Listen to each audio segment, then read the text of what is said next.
নমস্কাৰ প্ৰিয় দৰ্শকবৃন্দ। চাওক, এইটো হৈছে বিশেষ ধৰণৰ এটা মাটি কঁঠাল। সাধাৰণতে মাটি কঁঠালৰ ওপৰত পাত থাকে আৰু তলত থাকে, কিন্তু এই জাতৰ মাটি কঁঠালৰ ওপৰত কোনো ধৰণৰ পাত নাথাকে। আৰু চাওক, পাততো ইয়াৰ কোনো ধৰণৰ কাঁইট নাথাকে। চাওক, এইটো মূৰৰ ওপৰত পাত আছে আৰু তলতো পাত আছে। চাওক, কিন্তু ইয়াত পাতৰ এনেকা কাঁইট আছে। চাওক, শাৰী শাৰীকৈ।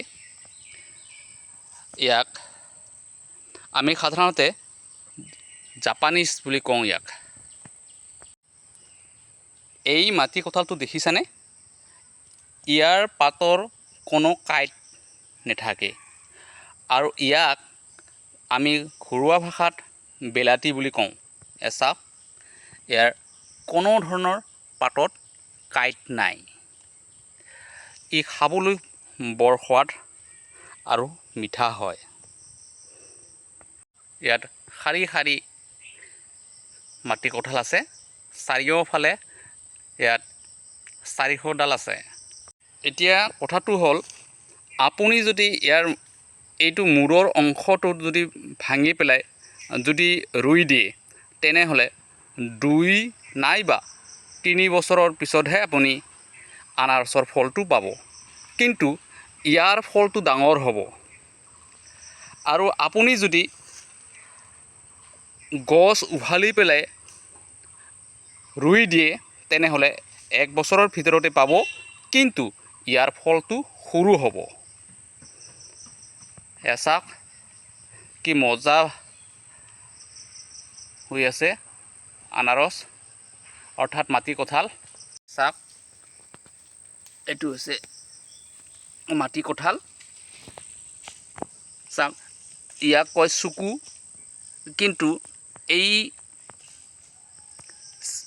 জাপানীজৰ কোনো ধৰণৰ চুকু নাথাকে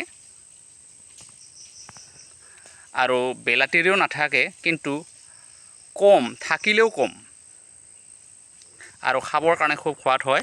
চাওক, এটা জাতৰ আছে।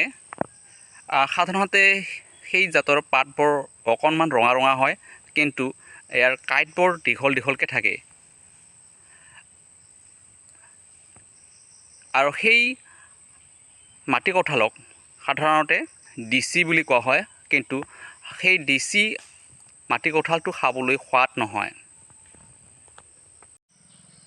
চাওক, ইয়াত ৰবাৰ আছে 300ডাল, আৰু ৰবাৰ 300ডালতেই প্ৰত্যেক ডালতেই গোলমৰিচ আছে, আৰু তামোল গছো আছে।